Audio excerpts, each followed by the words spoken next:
آج رمضان کا تیسرا دن ہے اور ہم امام خامنئی کے قرآن میں اسلامی فکر پر رمضان کے تیسرے لیکچر کا آغاز کر رہے ہیں۔ جی ہمارے سامنے آیت اللہ سید علی خامنئی کا 1974 کا ایک لیکچر ہے۔ اب تقریباً 50 سال پرانا لیکچر جی آج کے دور میں کیوں اہم ہے؟ کیونکہ اس کا موضوع شاید آج پہلے سے بھی زیادہ ریلیونٹ ہے۔ شعور پر مبنی ایمان، بالکل یعنی وہ ایمان جو سوچ سمجھ کر پرکھ کر اپنایا جائے، جی نہ کہ وہ جو صرف وراثت میں ملا ہو۔ جی جو صرف ایک روایت نہ ہو۔ تو آج ہم اسی کی گہرائی میں اترنے کی کوشش کریں گے کہ قرآن کی نظر میں قابل قبول ایمان کیسا ہوتا ہے اور اس کی خصوصیات کیا ہیں۔ بالکل، اور یہ موضوع اس لیے بھی اہم ہے کیونکہ عام طور پر ایمان کو ایک بہت ہی سادہ چیز سمجھا جاتا ہے کہ یا تو یہ ہے یا نہیں ہے۔ ہاں، ایک بلیک اینڈ وائٹ چیز۔ جی، لیکن یہ لیکچر اس خیال کو چیلنج کرتا ہے۔ یہ کہتا ہے کہ ایمان کی کوالٹی بھی ہوتی ہے۔ اس کا آغاز سورہ آل عمران کی آیات 190 اور 191 سے ہوتا ہے، اچھا، جو کائنات میں موجود نشانیوں اور ان پر غور و فکر کرنے والوں کا ذکر کرتی ہیں۔ تو بنیادی سوال یہ ہے کہ کون سا ایمان ہے جو اسلام کو مطلوب ہے؟ ٹھیک ہے، تو آئیے اسی سوال سے شروع کرتے ہیں۔ اس لیکچر کے مطابق قابل قبول ایمان کی پہلی اور سب سے بنیادی پہچان کیا ہے؟ سب سے پہلی خصوصیت جو کہ بنیاد ہے وہ یہ ہے کہ یہ سچا اور حقیقی ہو۔ سچا اور حقیقی۔ جی، لیکچر میں دنیاوی رہنماؤں اور انبیاء کے درمیان ایک بہت بڑا فرق بتایا گیا ہے۔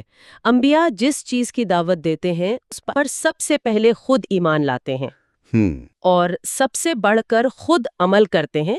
ان کا قول اور فعل ایک ہوتا ہے۔ اچھا، جبکہ ایک سیاستدان شاید ایسی باتیں کرے جن پر اسے خود یقین نہ ہو۔ بالکل، اس کا مقصد صرف لوگوں کو متاثر کرنا یا اپنا مفاد حاصل کرنا ہوتا ہے۔ یہ ایک بہت اہم نکتہ ہے، یعنی بات صرف یہ نہیں کہ کیا کہا جا رہا ہے، بلکہ یہ بھی کہ کہنے والے کا خود اس پر کتنا یقین ہے۔ کیا لیکچر میں اس فرق کو واضح کرنے کے لیے کوئی ٹھوس مثال دی گئی ہے؟ جی ہاں، اور بہت دلچسپ مثال ہے۔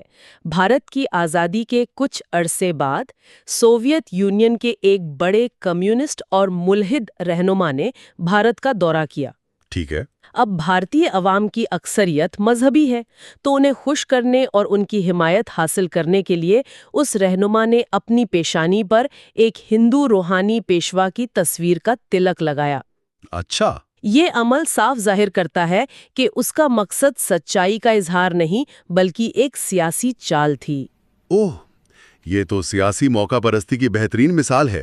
آج کل کے سیاستدانوں کی یاد دلا دی جو ووٹ لینے کے لیے ہر قسم کا روپ دھار لیتے ہیں۔ بالکل، اب اس کا موازنہ بھارت کی اپنی تحریک آزادی کے رہنماؤں سے کیا گیا ہے، جیسے کہ مولانا محمود الحسن، مولانا ابوالکلام آزاد، برادران علی، مولانا محمد علی اور شوکت علی۔ یہ سب نہ صرف سیاسی رہنما تھے بلکہ گہرے مذہبی اور روحانی لوگ بھی تھے۔ صحیح۔ وہ جس آزادی اور جس نظریے کے لیے لڑ رہے تھے وہ ان کے ایمان کا حصہ تھا۔ وہ صرف نعرے نہیں لگا رہے تھے، وہ اپنے عقیدے کی بنیاد پر جدوجہد کر رہے تھے۔ یہاں سے ایک بہت خوبصورت تصویر ذہن میں آتی ہے۔ لیکچر میں ایک مثال دی گئی ہے کہ اگر کوئی شخص ایک پیاسے قافلے سے کہے جی کہ اس پہاڑ کی چوٹی پر میٹھے پانی کا چشمہ ہے، لیکن خود پیاس سے نڈھال ہونے کے باوجود اس طرف ایک قدم بھی نہ اٹھائے، تو کون اس کی بات پر یقین کرے گا؟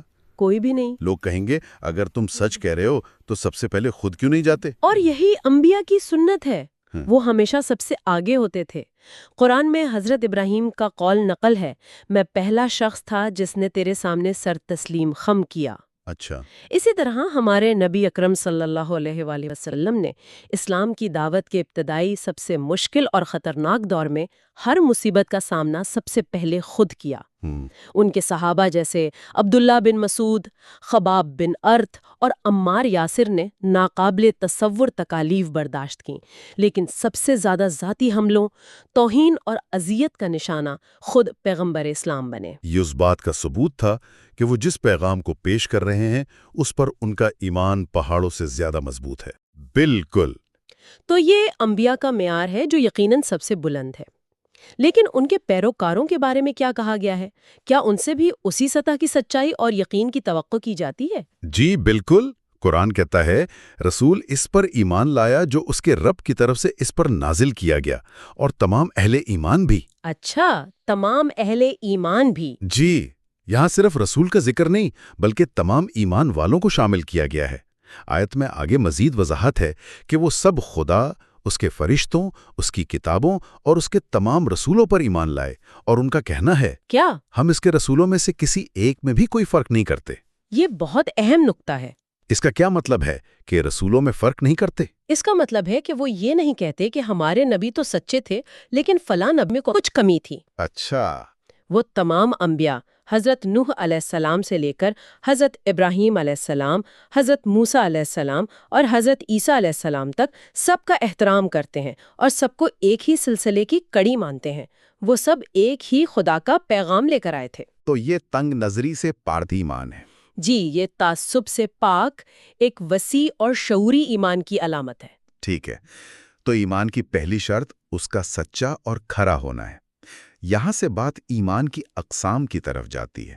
لیکچر میں خاص طور پر 2 قسم کے ایمان کا ذکر کیا گیا ہے، جن میں سے ایک کو رد کیا گیا ہے۔ جی، پہلی قسم ہے تقلیدی اور متعصبانہ ایمان۔ تقلیدی ایمان۔ جی، تقلیدی ایمان وہ ہے جو ہم نے صرف اس لیے اپنا لیا کیونکہ ہمارے والدین اور بزرگ اسی عقیدے پر تھے۔ اگر ایسے شخص سے پوچھا جائے کہ تمہارے نبی سچے کیوں ہیں تو اس کے پاس کوئی عقلی دلیل نہیں ہوگی۔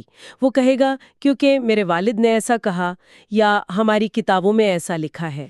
یعنی سنی سنائی بات پر یقین۔ بالکل۔ لیکن کیا یہ دلیل نہیں دی جا سکتی کہ لاکھوں کروڑوں لوگوں کے لیے یہی تقلیدی ایمان ہی سکون، سماجی ڈھانچہ اور اخلاقیات کا ذریعہ ہے؟ کیا لیکچر اس کی ہر قدر کو مسترد کر رہا ہے یا صرف یہ کہہ رہا ہے کہ یہ ایک نامکمل اور کمزور ایمان ہے؟ بہت اچھا سوال ہے۔ لیکچر اس سے ملنے والے سماجی سکون کو مسترد نہیں کر رہا، لیکن اس کی بنیاد کی کمزوری کو واضح کر رہا ہے۔ اچھا، تو خطرہ کیا ہے اس میں؟ خطرہ یہ ہے کہ جو ایمان جتنی آسانی سے بغیر سوچے سمجھے مل جاتا ہے وہ اتنی ہی آسانی سے چھن بھی سکتا ہے۔ کیسے؟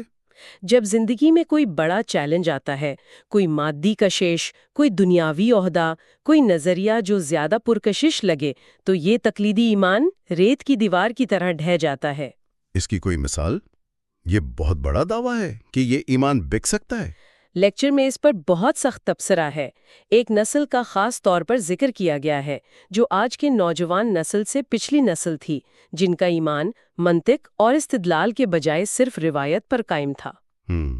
وہ مسجدوں میں بھی جاتے تھے، مذہبی رسومات میں بھی شریک ہوتے تھے، لیکن ان کے ایمان کی جڑیں گہری نہیں تھیں۔ تو پھر کیا ہوا؟ اس لیے جب پیسے، عہدے یا شہرت کا لالچ سامنے آیا تو بہت سے لوگ اپنے عقائد پر سمجھوتا کرنے کو تیار ہو گئے۔ ان کا ایمان ایک سماجی عادت زیادہ تھا، اندرونی یقین کم۔ یہ تو بہت گہری اور چونکا دینے والی بات ہے۔ یعنی جس ایمان کو ہم اپنی شناخت سمجھتے ہیں وہ محض ایک سماجی عادت ہو سکتا ہے۔ بالکل، اور اسی کے مقابلے میں لیکچر میں نوجوان نسل کی تعریف کی گئی ہے۔ یہ 1974 کی بات ہے، لیکن آج بھی اتنی ہی سچ ہے۔ اچھا، کیا کہا گیا؟ نوجوان نسل کی تعریف اس لیے کی گئی کہ وہ سوال کرتی ہے، وہ منطق اور دلیل کی بنیاد پر سچائی کو تلاش کرنا چاہتی ہے۔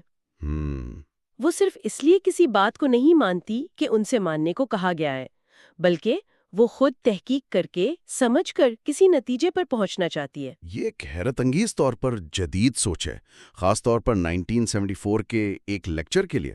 ایسا لگتا ہے جیسے وہ انٹرنیٹ کے دور کی پیشین گوئی کر رہے تھے، جہاں نوجوانوں کو ہزاروں مختلف نظریات کا سامنا ہے۔ جی بالکل، اور ان کے لیے اندھی تقلید پر قائم رہنا ممکن ہی نہیں رہا۔ آپ نے بالکل صحیح پکڑا۔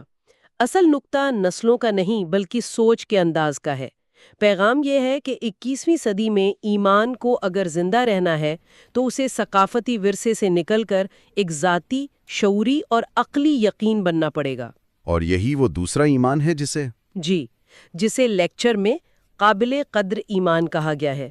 یہ وہ ایمان ہے جو واضح سوچ، علم، سمجھ اور گہرے جائزے پر مبنی ہو۔ اس ایمان کے بارے میں بزرگوں کا قول نقل کیا گیا ہے کہ مشین گنیں بھی ان کے ایمان پر غالب نہیں آ سکتیں۔ واہ! ٹھیک ہے، تو اگر مقصد یہ شعوری اور مضبوط ایمان حاصل کرنا ہے تو اس کا راستہ کیا ہے؟ اب ہم ان آیات کی طرف واپس آتے ہیں جن کا ذکر آپ نے شروع میں کیا تھا۔ جی، ان کا اس باشعوری ایمان سے کیا تعلق ہے؟ بہت گہرا تعلق ہے۔ قرآن کہتا ہے، یقیناً آسمانوں اور زمین کی تخلیق میں اور رات اور دن کے آنے جانے میں نشانیاں ہیں۔ نشانیاں ہیں؟ جی، اب سوال یہ ہے کہ یہ نشانیاں کس کے لیے ہیں؟ قرآن کا جواب بہت واضح ہے، لِأُولِي الْأَلْبَابِ، یعنی عقل والوں کے لیے۔ اور یہ اولو الالباب یعنی عقل والے کون ہیں؟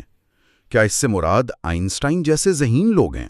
نہیں، اور یہی قرآن کا کمال ہے۔ اولو الالباب کا مطلب جینیس یا پیدائشی طور پر غیر معمولی ذہین لوگ نہیں ہیں۔ تو پھر کون؟ لیکچر میں اسے ایک پٹھے یعنی مسل سے تشبیہ دی گئی ہے۔ ہر انسان کے پاس عقل کا پٹھا موجود ہے، لیکن وہ مضبوط تبھی ہوتا ہے جب اسے استعمال کیا جائے۔ صحیح۔ تو اولو الالباب وہ لوگ ہیں جو اپنی عقل اور فہم کی ورزش کرتے ہیں، اسے زنگ آلود نہیں ہونے دیتے۔ تو پھر قرآن کے مطابق ایک عقل مند شخص کی تعریف کیا ہے؟ دنیا میں تو ہم عقل مند اسے کہتے ہیں جو چالاک ہو، اپنے معاملات میں کامیاب ہو، جسے کوئی دھوکہ نہ دے سکے۔ دنیاوی تعریف یہی ہے، لیکن قرآن کی تعریف اس سے بہت مختلف اور گہری ہے۔ وہ کیا ہے؟ قرآن کے نزدیک عقل مند وہ ہے جس کا اپنے رب سے گہرا روحانی تعلق ہو۔ آیت کے اگلے حصے میں اولو الالباب کی 2 نشانیاں بتائی گئی ہیں۔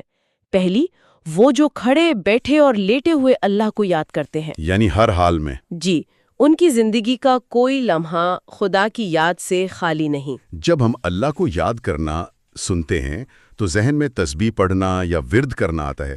کیا یہاں یہی مراد ہے؟ لیکچر واضح کرتا ہے کہ نہیں، یہ درویشوں کی طرح صرف ہو کا ورد کرنا یا صوفیانہ وجد کی کیفیت نہیں ہے۔ یہ ایک فعال یعنی ایکٹیو اور عملی یاد ہے۔ اچھا، تو یہ کیسی یاد ہے؟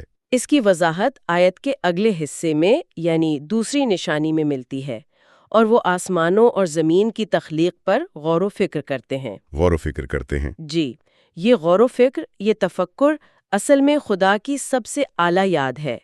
وہ اس کائنات کے ناقابل یقین نظام کو دیکھتے ہیں، کہکشاؤں کی وسعت سے لے کر ایک خلیے کی پیچیدگی تک، اور اس پر سوچتے ہیں۔ اور اس غور و فکر کا نتیجہ کیا نکلتا ہے؟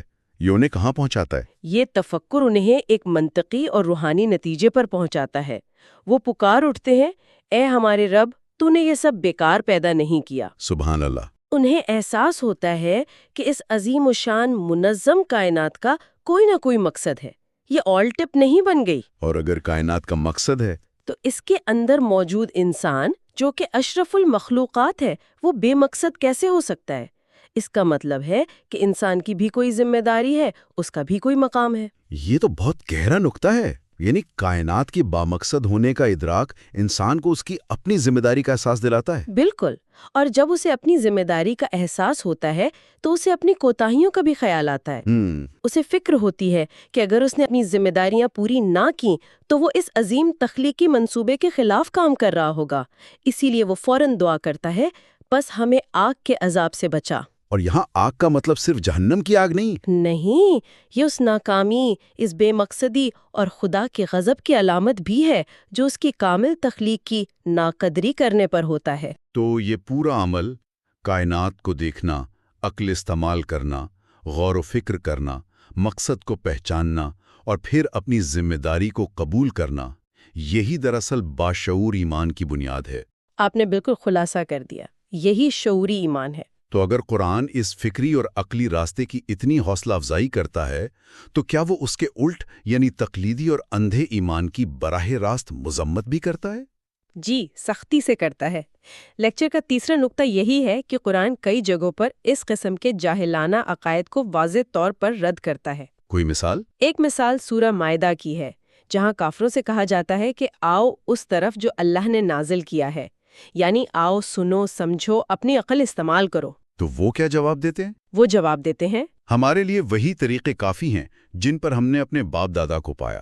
وہ نئی بات سننے یا اس پر غور کرنے کو ہی تیار نہیں، بس جو نسلوں سے چلا آ رہا ہے وہی ان کے لیے حرف آخر ہے۔ کیا اس صورت میں بھی وہ اپنے باپ دادا کی پیروی کریں گے جب ان کے باپ دادا کچھ نہ جانتے ہوں اور گمراہ ہوں؟ یہ تو آج کے دور کے لیے بھی ایک زبردست تنبیہ ہے۔